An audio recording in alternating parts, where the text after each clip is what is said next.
Welcome to the Silent Podcast, where our focus is to strike out the silenced voices of those affected by sickle cell disease.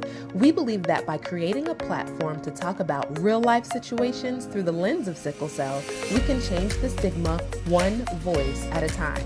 Each episode, we will feature individuals who are changing the narrative of sickle cell. We hope that by sharing these stories, this podcast will inspire not only those living with the disease, but anybody that's listening to boldly persevere, confidently speak their truth, and courageously follow their dreams. Hi, everyone. Welcome to the second episode of the Silent Podcast. I'm Christina Lachelle. And I'm Ijeoma Ezine. Hey, girl. Hey, girl. So today our episode focuses on the theme of strength. And we'll talk a little bit more about that, but before we do, let's go ahead and talk about our voice of truth. Ijeoma.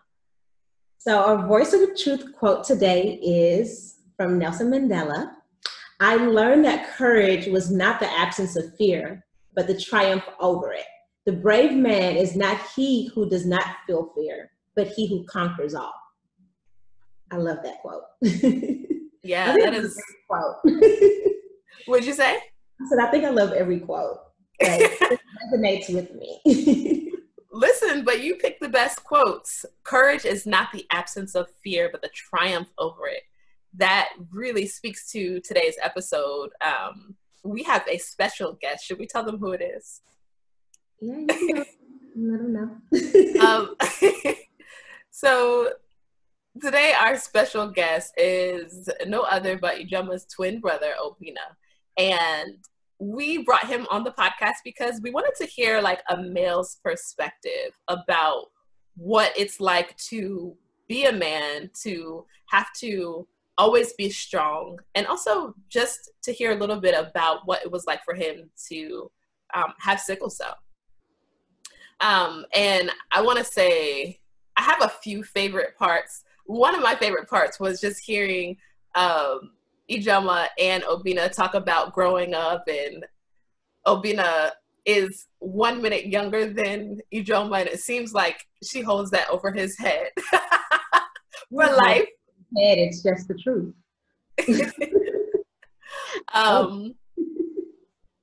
And I don't, no spoilers. So the second part of that was my favorite part of this podcast was about how the theme of strength really evolved for me. So I went in thinking one thing, and then something changed in my thinking, and it was due to like what Obinna was saying. So it was really helpful, and it gave me a different perspective on strength. Ijeoma, what was your favorite part? Yeah, so I really enjoyed this episode because clearly, like you said, it's my brother. He does not really talk a lot. So to hear him be open and transparent, in the beginning he wasn't as open, which is what I expected for him to come in as, but as the episode continued to evolve and as we continue to get deeper into the conversation, to hear him speak his truth and to hear him own his truth, I felt that that was powerful and that was good, and it helped me to see things from a different perspective, not only in regards to him, but about myself. So I truly enjoyed it. Yeah, definitely one to look forward to. Ijeoma, anything else you want to say before we go ahead and jump into the interview with Obinna? No, I'm just excited about this episode. It was good to be able to have this conversation with my brother because we never really talk about it. So being that we were able to have this dialogue really meant a lot to me, especially the fact that the episode is launching on our birthday. So that in itself was meaningful. So I'm really excited for everybody to hear what we have to say. And is this your birthday hair? No, this is not my birthday hair. That's the thing. I'm like, look, every episode we have, y'all are going to have to tune in to see how my hair evolves and transitions.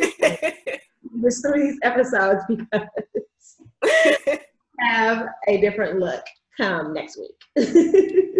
Well, for those of you who are just listening and not watching, Ijeoma has this big curly afro thing going. I really love it. And so this is one of my favorite looks on her. So you'll have to do something big to top this one in our next episode. Yeah, no, I'm probably going to go back to the bob. I don't know. We'll see. All right. Well, without any further ado, let's go ahead and get into the interview. All right. Awesome. And here's a quick message from our sponsor. I am so excited for today's episode because not only is it my birthday, but our guest for today is my twin brother, Obinna Ezubiko. Obinna is a general manager at Ferragamo in Houston. He is an avid sports fan, obsessed with the 49ers. That's the only time I've ever in my life seen him emotional. So we were very excited to have him on today's show as our guest. So welcome, Obinna. We appreciate you joining us today. To start, we just want to know, how would you describe, or what one word would you use to describe your journey with sickle cell? I mean, that's, I guess it's a good question. I wouldn't consider it a journey. It's honestly, it's one of those things that I don't sit back and feel like I have, to be honest. It hasn't been anything that hit me up until about a year ago, to where I really started taking it serious. So in 30 some odd years that I've been alive, I just felt like, it's normal. It was never anything towards like, okay, I have sickle cell, or I have a sickle cell journey, up until a couple of years ago when I actually had a stroke. And having a stroke was when I realized that, it's probably something to take a little bit more serious than I have been. Due to a stroke, they were saying that, with sickle cell causing blood clots and, things like that, that was one of the reasons why I had the stroke.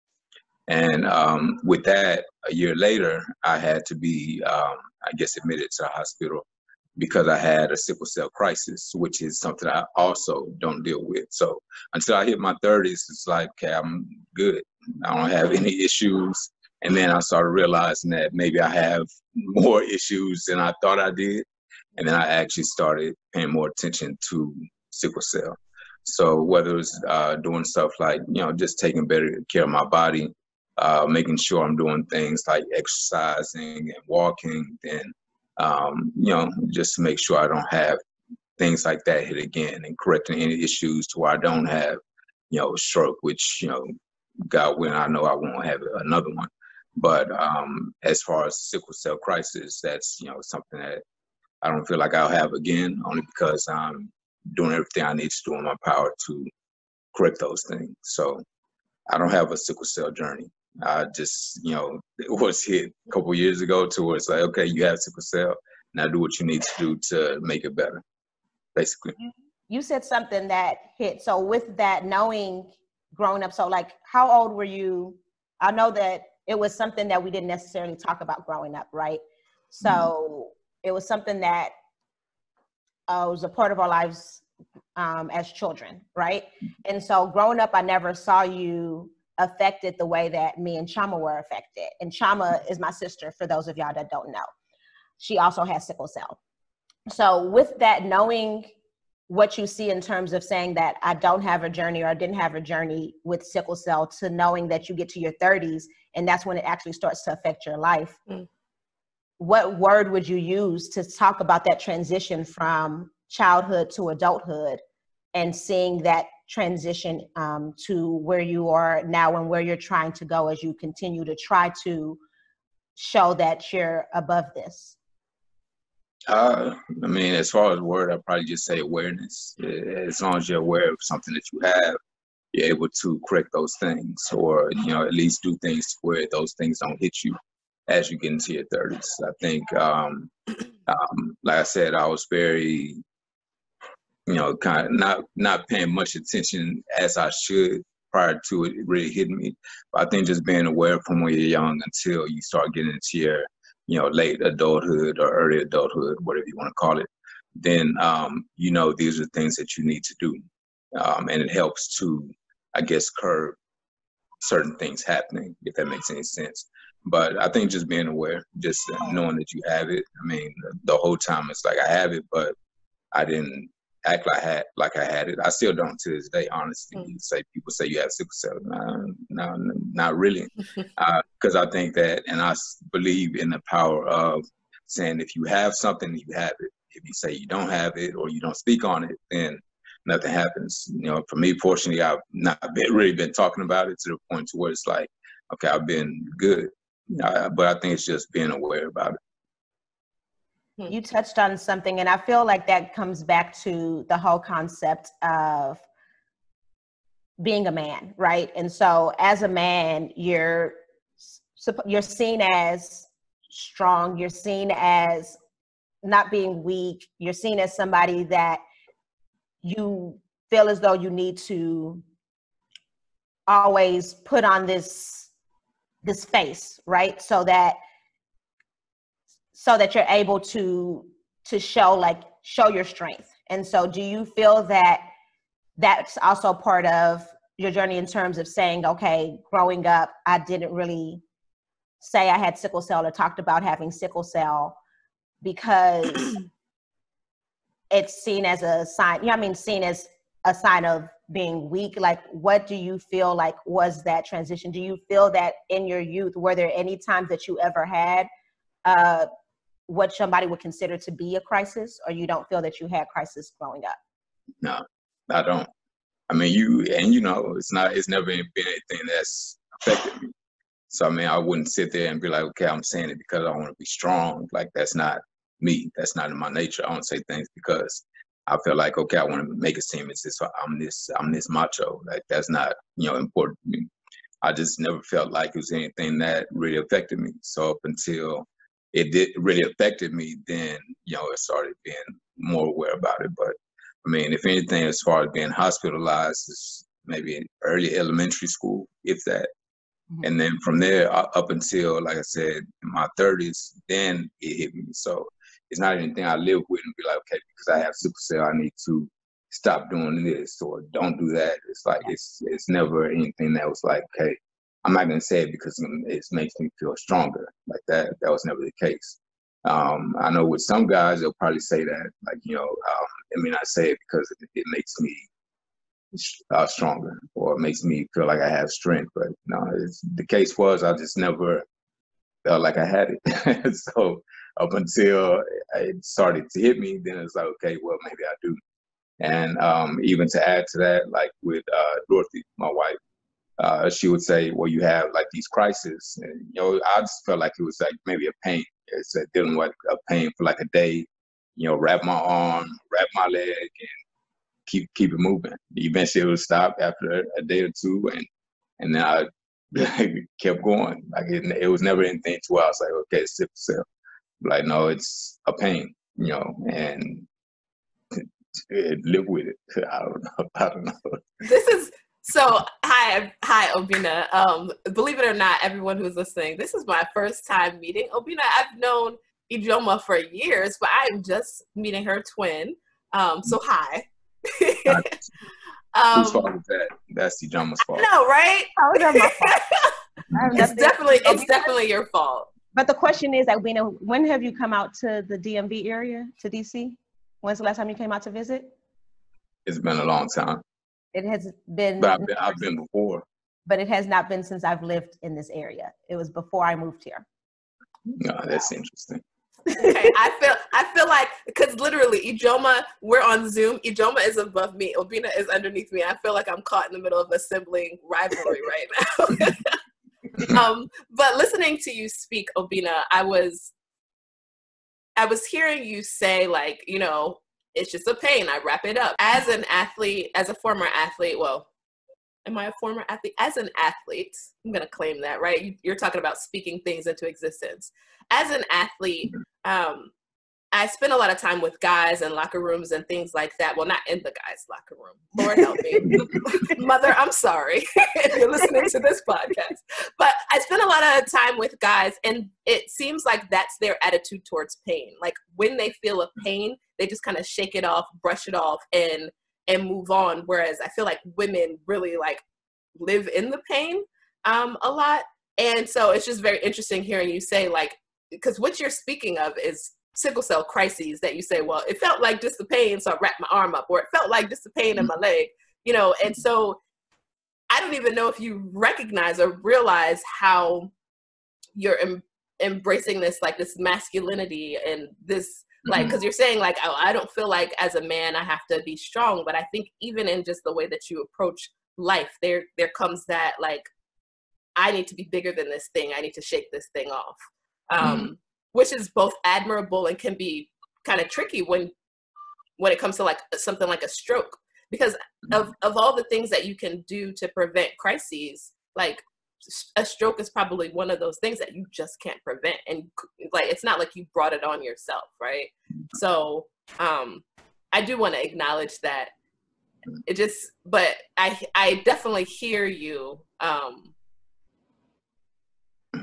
Like it's easier to just kind of like brush it off, and maybe if you pretend like it doesn't hurt or it doesn't exist, then maybe it doesn't. And it seems like that's how you've been able to get by. I can think of like one incident, because I know you brought up Dorothy, that Dorothy would be the one to like point out to you, like, are you sure you're not having a crisis? Because I know Dorothy told me one time, she was like, that you were in pain, and you were like, oh, it's just a Charlie horse.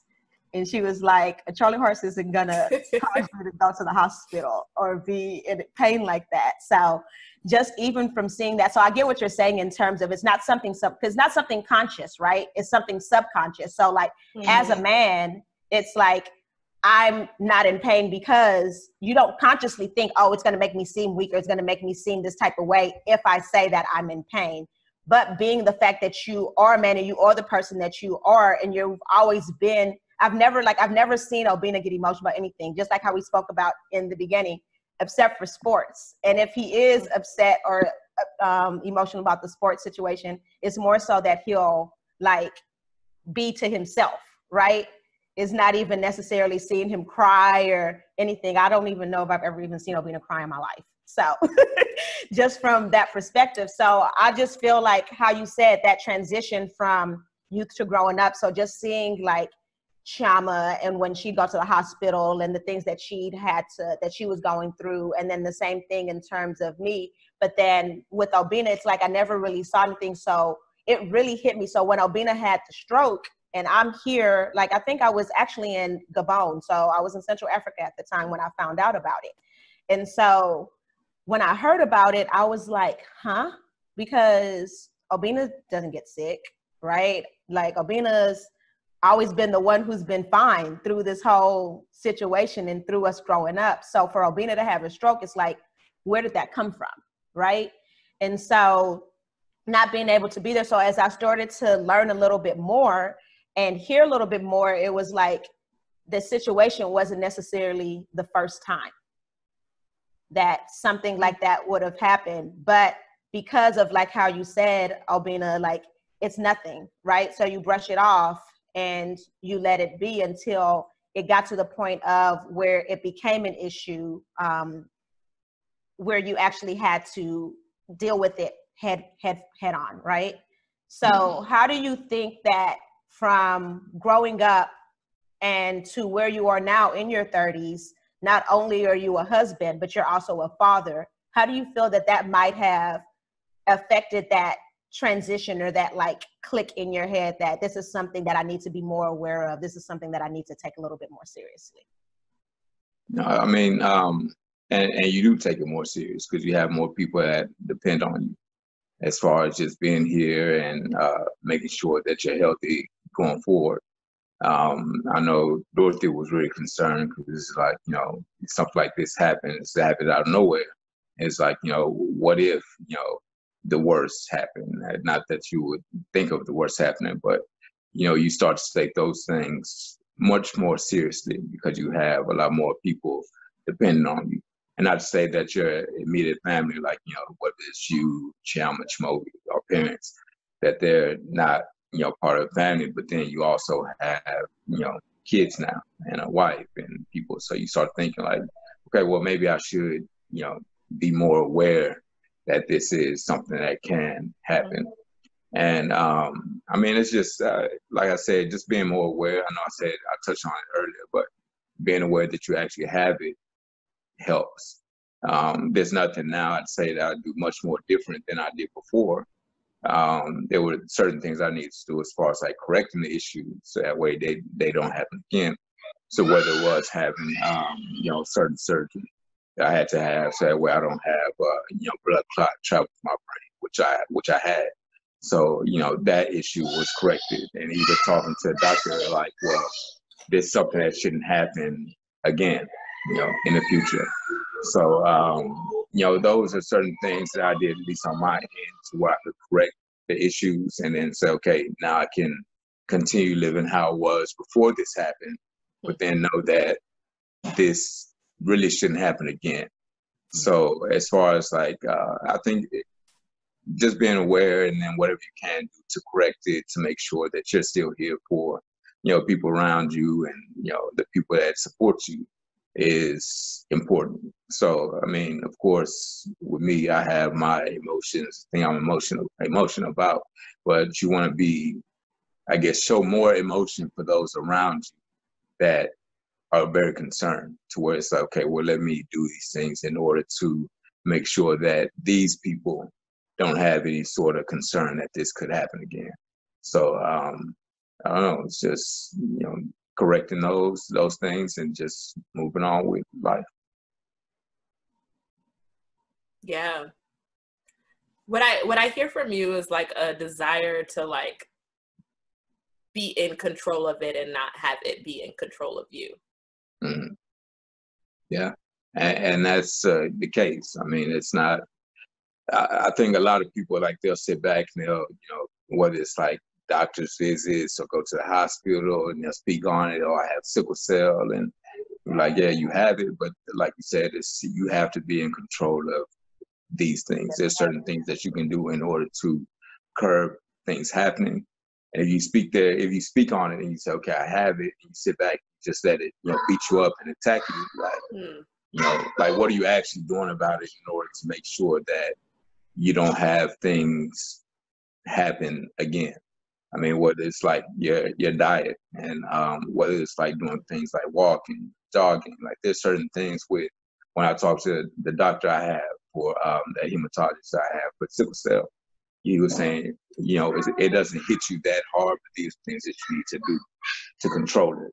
And it's, just diet and basically walking and, taking folic acid. Like, there's certain things, it's like, okay, let me do these things so that way I don't have these issues happen, and I do those things.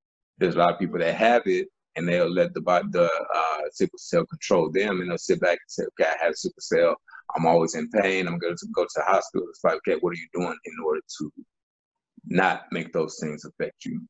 So, I just do what I can to control it on my end and, go from there. So, and I like what you said, and sorry, I didn't mean to cut you off, but I like what you said from the thing of that I may have sickle cell, but I'm not going to allow it to control me. And that goes back to the whole purpose of the Ruby Ball Foundation and where the Ruby Ball comes from and the thought process behind it, because we wanted to be able to create a platform where people felt that they could be inspired and see sickle cell from a different lens, not the lens of people always in the hospital bed, not the lens of people always feeling as though I can't live my dreams, I can't move forward, I can't grow, I can't become this executive of the company, whatever, because I'm limited by this illness. So it's like, what can you do in order to try to take control? What can you do in order to try to get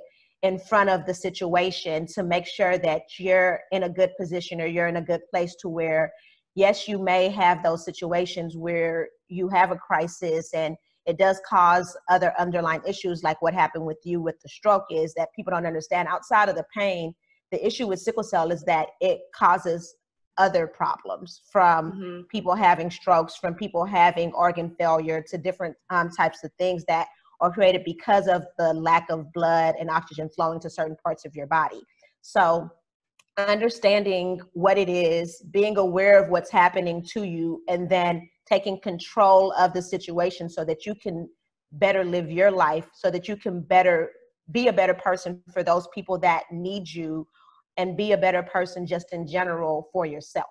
So I like how you said that, and I like how you presented that in terms of not allowing things to control you, being in a position to where you don't, your words are powerful, right? So understanding the power of your words. And so using your words in order to try to shape your direction and shape the situation and shape where you're going. Yeah, I mean, and words are powerful, but then also action is powerful too. So, I mean, you have to put action behind it as well. You can speak as much as you want and then still get attacked by sickle cell. So you still have to double down with your action.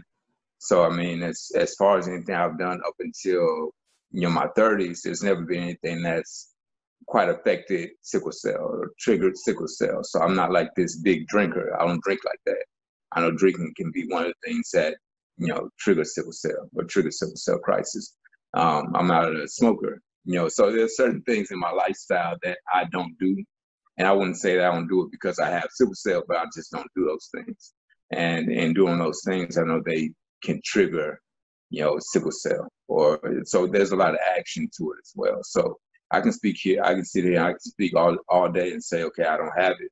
I don't have it, but I could end up in the hospital weekly or monthly. So, I mean, it's also action. I mean, there's certain things that people need to do in order to, I don't know, just be smart about it. So, I mean, if you have it, if you're born with it, it's like, okay, do these things, do them, and do it and live life like, like everybody else lives life. And I think if you do those things, then you really won't have an issue.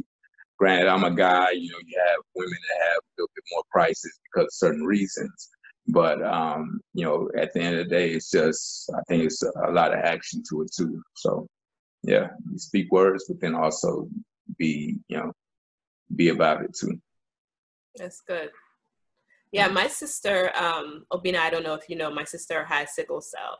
And so one of the things that I've noticed with her is that, like, as she's gotten older, she's gotten crises more often.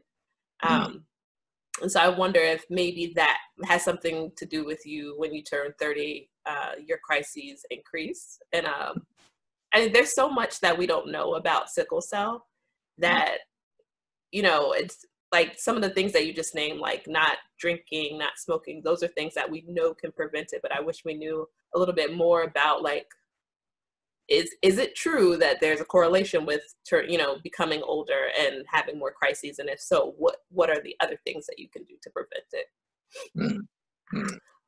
Okay, so I have questions that I have been burning to ask. Okay, wait, so who's older? Me. By how much time? A minute. A minute. But I'm still older. But you know why? Why, Obinna? I already have a feeling I know what he's gonna say. No, to say because Ijeoma's very impatient. So with her being impatient, so with her being impatient, it's like, okay, go ahead and go. I'll wait here, and then I'll come out to the world when it's my time. So just anybody that knows Obinna knows that he takes his time for everything. So like I was telling you earlier, Christina, I was talking to his wife, Dorothy, and they were getting ready to blow out the candles for my nephew, Reese's birthday, who just turned 2 back on June 25th. And so she was like, oh, we're waiting for Obinna to finish his food. So I'm thinking that he's cooking. And she was like, no, he's the slowest eater. He's the slowest at everything. So it has nothing to do with me being impatient. It just has to do more so with Obinna just being so laid back and nonchalant about life and things. So I'm older. He was in a hurry. How has the dynamic, or how did the dynamic work when you all were growing up? Did you feel like you were the older sibling, or did you all feel like you were like the same age? I always felt like I was the older sibling. I mean, to me, it doesn't matter. It's like we're the same age. So if she feels like she's older, then she feels like she was older. It's like, so what? We're still born on the same day, same year. So if she has a minute, the minute makes her feel better, then she can have that minute. She can have 2. I could have waited for 2 minutes, just come out 2 minutes later and just be like, all right, or you can have your 2 minutes, feel older, and that's fine. I mean, it doesn't make me any different, but yeah. So what was it like, Obinna, not knowing that you had sickle cell and knowing that Ijeoma had sickle cell, but kind of seeing that you both experienced it differently? What was that like growing up? I mean, same thing. Honestly, I like the way I just looked at sickle cell, or whether I had it or Ijeoma had it. I never looked at it like it was anything serious. So even if Ijeoma was hospitalized with it, like, okay, she'll get through it. Even if Ijeoma was hospitalized with it, like, okay, she'll get through it. Not until we got older, I would say older, it's probably like in our 20s, then they start being affected more by it, or more so by it. So, okay, well, maybe it's, maybe I should start taking this a little bit more serious. But, I mean, it was never anything to where I was like, okay, Ijeoma's affected by sickle cell. I would look at it like, okay, let me, do extra, or it's never like that. I mean, like I said, if she's doing what she needs to do, then she'll be better. And that's how I always looked at it. So, I don't know. It's just, and honestly, it's one of those things. I still look at it like that today, to where it's like, just make sure you're doing what you need to do in order to be better, and not have like, certain crises. It's always been like that since we were young. Like, I've not really, dwelled on it like that. And, and I start to, you start being a little bit more educated by doctors and, having sickle cell, and, with Ijeoma doing this root ball thing, to where you look into it, it's like, okay, well, women have, or more prone to having sickle cell crisis, because of blood loss. This could be from, I don't know, having periods. Can I say periods? I don't know. A certain term that's supposed to be better. But yeah, with them having periods and, things like that, to where it's like, okay, she has these crises more than me because of these certain things. And I mean, like, that she can't control. I mean, that women cannot control. But I mean, at the end of the day, it's like, okay, you want to come out a minute earlier, and you're a woman, and you have to battle things like women do. And that's how I look at it. It's just like, it's one of those things to where, yeah, she has it, I have it, but I never looked at it like she was any different than what I am, if that makes any sense. But also to where it's like, hey, she's more affected than what I am, or what I was. It's like, I don't know. I just, it's like, we'll get through it. And I still look at it like that today. I do want to say this though, like, you are blessed. The fact that you don't have as many crises as some people do. Some people are in the hospital every month getting blood transfusions and things like that. And they're, according to them, they're doing all the things, right? They're doing all the things that they would do to avoid having crises, but they still have crises. So I will say that you're blessed. I love the mindset around it, but there are some things that you can control, and then there are some things that you just can't. So I will say that to people listening, because it's more when you have, an illness that's genetic like that, sometimes it's more than just doing the right thing. Sometimes you do everything you're supposed to do and you still are affected by it, Yeah. Because I could even say, going back to when I was living in Gabon, I was like, I am not going to the hospital in Gabon. Like, that was the one thing that I was like prayed about. I was like, I don't know this area. I don't know what's, what I mean? Like, in terms of just being in a third world country, right? And the things that you hear about the medical system in different areas.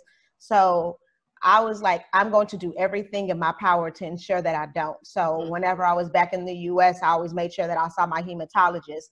I got every medication that I can so that I could have it with me while I was there. I stayed hydrated. I stayed active. I did everything that I could try to do during that time. And so thankfully, the very first crisis that I had within that year of me being there, I was in the United States. So I was in America. I had the crisis before I was going back to Gabon. So I felt like that was God covering me, right? But then the time came of January of 2019, and there was nothing that I could do. So it's like I felt it coming on or whatever. I was having chest pains, and I went to the doctor, and the doctor was like, asking me if I like what I ate the day before, and basically was like, oh, it's probably heartburn, right? So I go on about my business. I go to sleep. I get up in the morning, and so I start to feel the pain in my legs, and I'm just like, I'm going to go to work. I'm going to push through. I'm going to make it through all of this. And my boss sees it in my face, and he was like, Ijeoma, are you okay? And I'm like, yeah, I'm fine. He's like, no, you're not. And so with that, he ends up taking me home. And by that time, I couldn't walk. I couldn't do anything. But in my mind, I kept saying, I'm not going to the hospital in Gabon.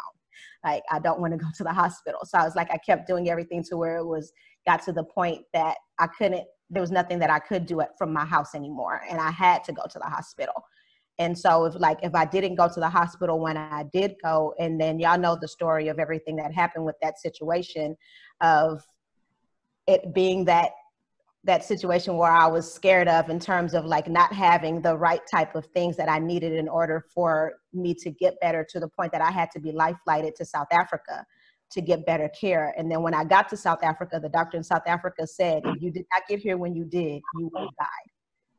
And so just even hearing it from that perspective, and knowing that in myself, I did everything that I could in my power to try to avoid having crisis, to try to avoid doing certain things, but it still happened anyway.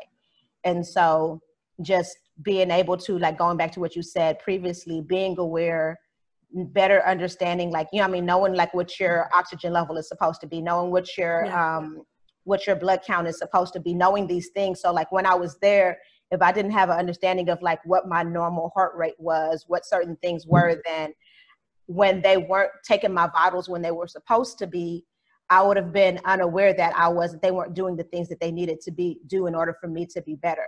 And so it was to the point where before I had to be life flighted from Gabon to South Africa, I had to get 2 blood transfusions for them to even let me like get on the plane to go, to go to South Africa. And so just those types of things, I get the whole concept of, like you got to do what you need to. And so those are the things that I try to do. It's like, I do everything that I can. I try to be active. I try to do what I need to do to ensure my health and to ensure that I'm okay. But then, like Christina said, sometimes it just gets to the point where you've exhausted all effort. You've done everything that you can, and it still happens. And so I know that you could even think back to like what you said with the whole thing of you having the stroke a few years back, and how that transition to where it's like, I know that you're like, I've never done like, how could I get a stroke, right? Like, where did this come from?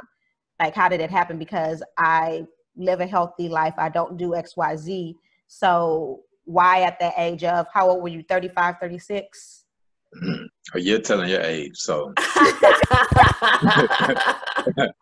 I know, right?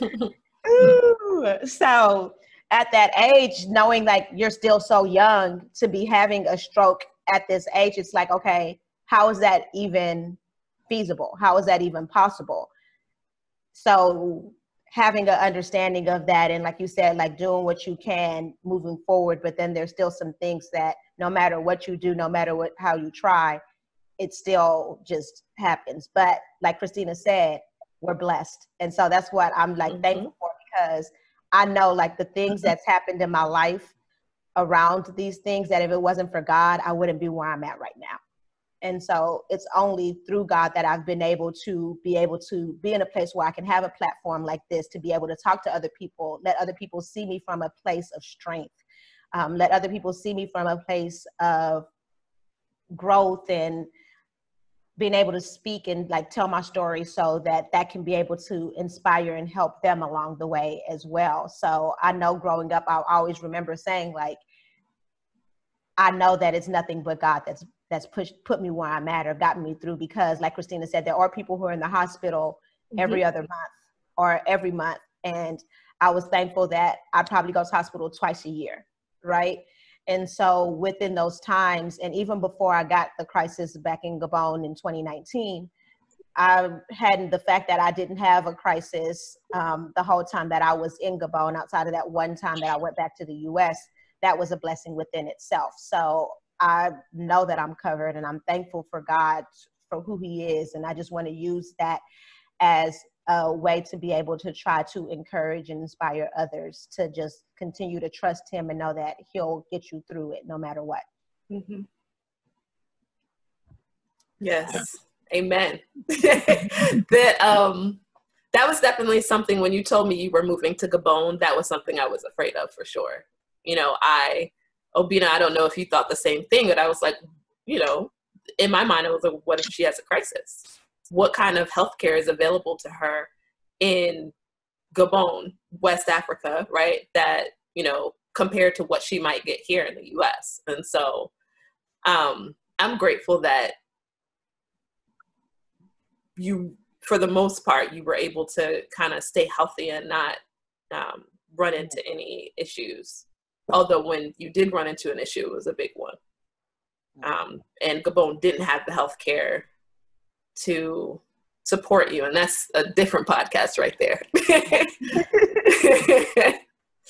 Conversation. But that it still brings me to thinking about Obinna, just this resolve to be strong. But what happens when you are helpless? And especially as a man, and then on top of that, as a father, right? Like what happens when you're in those situations where you don't have control over them? Like, I mean, and I can speak back to when I was in the hospital last year because of a crisis, and that's really how I felt. I felt helpless. You know, it was not much I could do. I was like in so much pain that, you know, it was hard to walk. It was hard to get up. And that's where I think it was more concern for my wife, to where she was like, okay, what can I do to help you? Or what do you need to do to make sure that this doesn't happen again? I mean, I had that feeling, but I mean, it's just something that's like, okay, you know, I just do what I need to get through it and hope it doesn't happen again. As far as me being, you know, in the situation to where I'm helpless, it's just like, I don't know. It's just the way I think about things. It's like, you know, if you're in that situation to where it's like, okay, I can't do anything. It's like, okay, at least try and push through, or at least try and do things that you need to do in order to make yourself feel better. So I feel like you can get to the point to where you're helpless, and I feel like, you know, there's not much you can do, but you still can remain strong mentally. You know, so whether it was like she would ask me questions like, you know, how are you feeling? You know, I tell her, you know, I'm feeling good, or I feel better today than I felt yesterday. You know, and just little things like that, I think would help her get through it, but then also help me push through and say, okay, you know, I can get past this or fight past this. Or, you know, whether it's like getting up and walking, might be like walk around the hospital, you know, a lap on the floor. And, you know, it probably be things that some patients wouldn't do. Like they feel like, okay, I'm in so much pain, I don't want to do it. But I knew those things would help me improve. And then I wouldn't feel like I can't do anything. So when I got to that point where it's like, okay, let me push through and at least try and do something to help myself, or do something to better myself, or even make me feel stronger mentally, those things help me, you know, get through it. So yeah, you can get to the point where you feel helpless, but then also you have to, I guess, mentally fight, but then also physically be like, okay, I'm able to do this. And those help you get past the point of feeling like I can't do anything. And so actually, I don't know, I just, you know, just was pushing through. What'd you say? I think I almost forgot about that, because I do remember you were in the hospital, because I think it was before I went, right? Because we were to the hospital around the same time. Mm-hmm. So before you went. It was right before I went, when I was in Gabon. How long were you in the hospital for again? 2 weeks. Oh, wow. Yeah. Wow. I do recall that, that situation. So that kind of like takes me to like growing up, because, you know, people always talk about like that twin like connection and like different things that happen with that type of stuff. So I thought that was like, I know, because Obinna, like I said, he was in the hospital for whatever situation in Houston. And then like literally like a week later, I ended up being in the hospital. That's when she was stubborn and they told her she needed to stay in the hospital.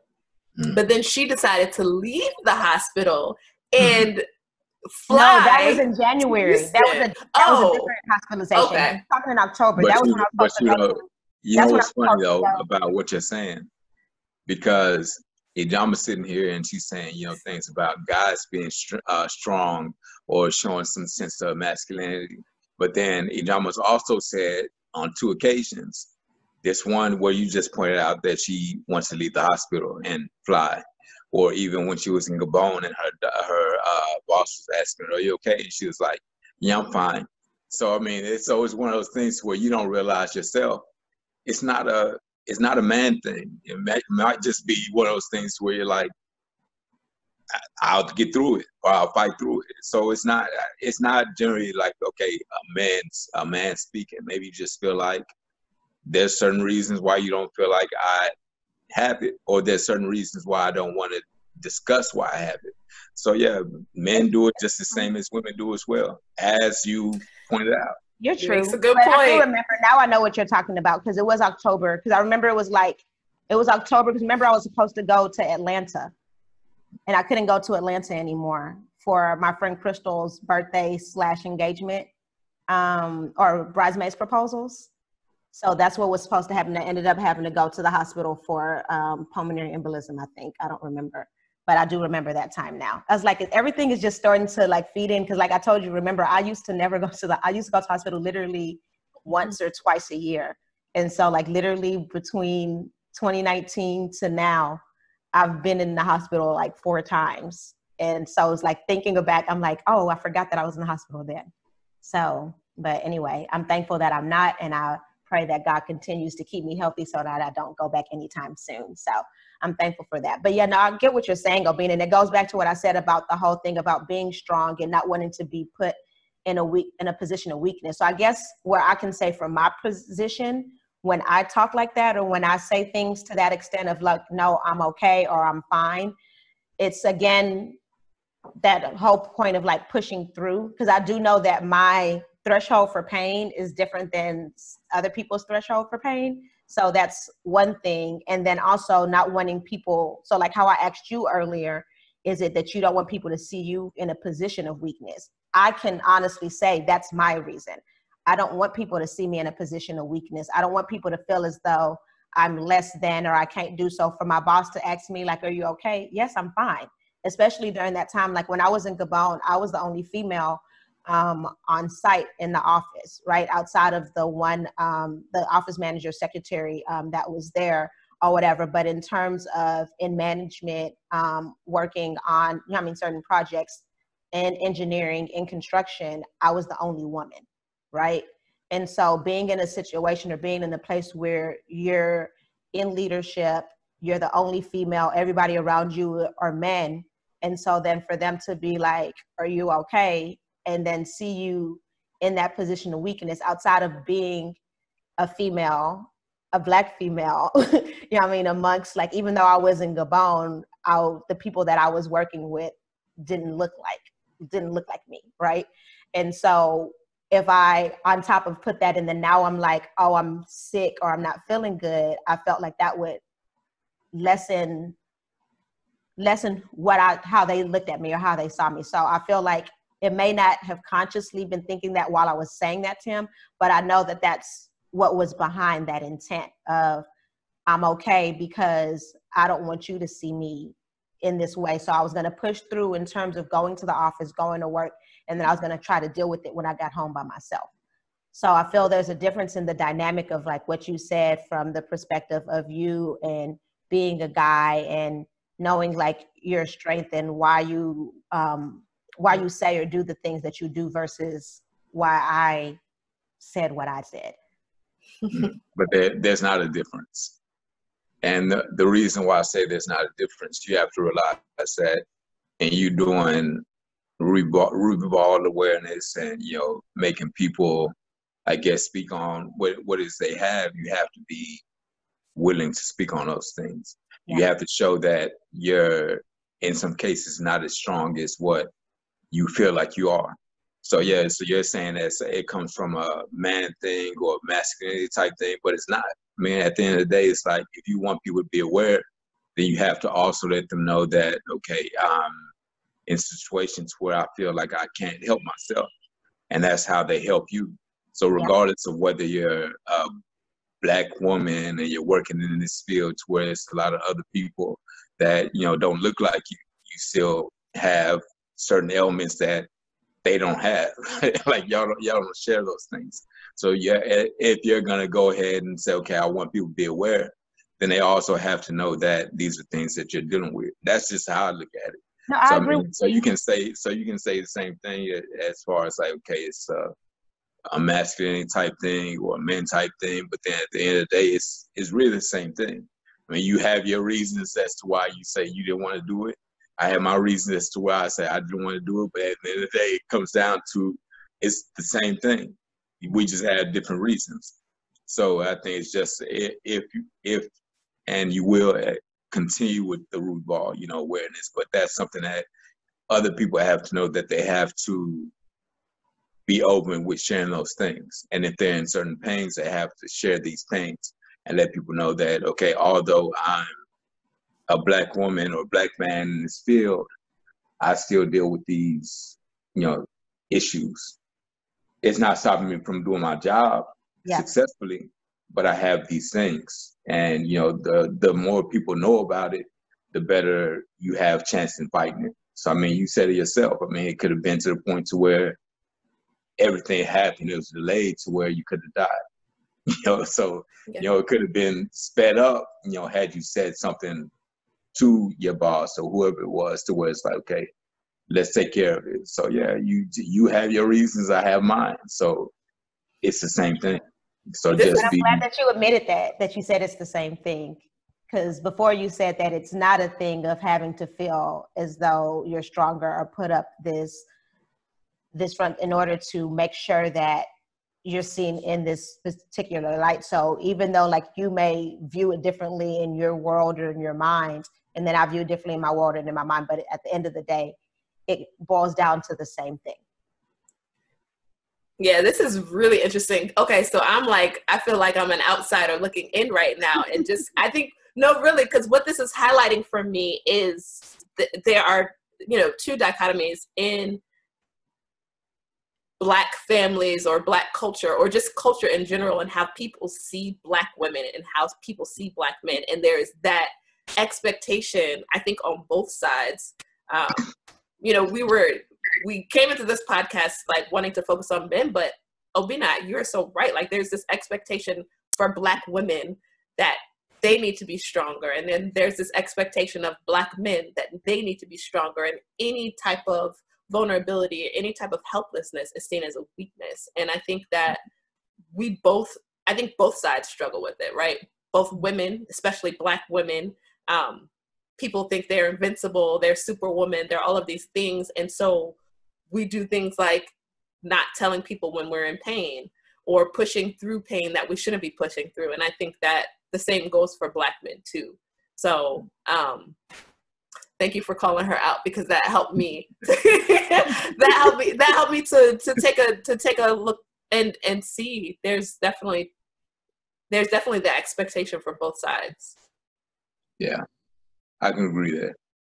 I mean, what it's saying, we just battle it a little bit different. Yeah. Well, I guess on that note, we can go forward. But yeah, Obinna, we really appreciate you taking the time to have this conversation with me and Christina for the Ruby Ball, and for those that are out there that may be dealing with sickle cell, that may just be dealing with the whole concept of having to be stronger, having a family, having to provide for a family. So just different concepts, because part of why we wanted to do this podcast as well is not just for individuals living with sickle cell and to be able to encourage and inspire them, but also to just encourage and inspire people in general, right? Yeah. So as we close and as we end, is there anything that you would like to share from the perspective of being a father, of being a husband, being a brother, being a son, that you want to share out there to help encourage or inspire anybody else? No, I think it's, and I've said the word, I feel like I've said it a million times, but just being aware about it. And that's what's important with what Ijeoma and Christina are doing with this Revolve is it brings awareness to the sickle cell, or sickle cell crisis or foundation or whatever you want to call it. I think it just, if you're born with it, like it's genetic, just know that you have it and you can live with it. As obviously, I live with it, Ijeoma lives with it, Christina's sister lives with it, like we know people. But then, at the end of the day, there's certain things that you can do in order to, I guess, take precaution to where you can make those things a little bit better. I mean, as far as like, having a family and kids and wife, it opens your eyes to the fact that you actually are dealing with certain things. Or sickle cell, let me just say it because we're talking about the word, but dealing with sickle cell. But I think at the end of the day, it's just being aware. So I mean, I'd say to anybody that's watching or anybody that's listening, just be mindful that it's something that you have, but it's something that you can get through. And the fact that you have people that you see that look just like you that have been successful and have been able to get through it, you can get through it as well. So just live with it and say I have it, and know that you have it, and do whatever it is you need to do in order to control it and not let it control you. That's good. Well, I appreciate you. I'm glad to have shared a room with you, and happy birthday. Happy birthday to you both. Obinna, where can we find you on Instagram? Instagram, my handle, I think that's what they call it, is _beans83. It's a picture thing. I don't post a lot of pictures on there anyway, but I mean, if you find me and see me, then you can see me on there, I guess. If not, then if you know me, you can call me. I appreciate y'all, reaching out to me and giving me the opportunity to speak, although I don't speak often like that. But I mean, it's a good thing. Like I said, it's good to, have this foundation and make people more aware about what's going on with sickle cell. And, I just appreciate it. So, maybe we can discuss things like this more often. Yes. And it doesn't have to be through Zoom. It can be or podcast. Maybe we can have like personal discussions. I don't know. But yeah, anytime if y'all want to talk about it, then just reach out to me. We can talk. Okay. Maybe I might have other warrior stories. Okay. See, but this is what I'm saying. Like, I'm appreciative because I've known Obinna. I'm not gonna again go and tell my age, but we shared a room together, and like I said, Obinna being open and talking about stuff is something that does not happen. So this conversation really means a lot. Being able to hear him speak, to be open about what's happened and what's gone on, because again, it was something where as a family, we were concerned. Like he said, his wife, my mom, my sister, my brother, we were all like really concerned about what was going on, just for the fact of how they found him or whatever at work when he did have this stroke, and nobody like knowing. And it's like things could have turned a different way, but God. Yes, but God like was faithful in this situation. And so to hear Obinna talk and like show some sort of emotion in this situation, it says a lot. So I'm thankful for your life. I'm thankful for you taking the time out of your day, because I know that you should be with Kendall and Reese, having that time with your children today since you're off work. But we do appreciate you giving us this time to be able to share your story with the world so that you can inspire and encourage others. So thank you. You're welcome. Thank you. Thank you, Ijeoma. Thank you, Christina. Appreciate it. Okay.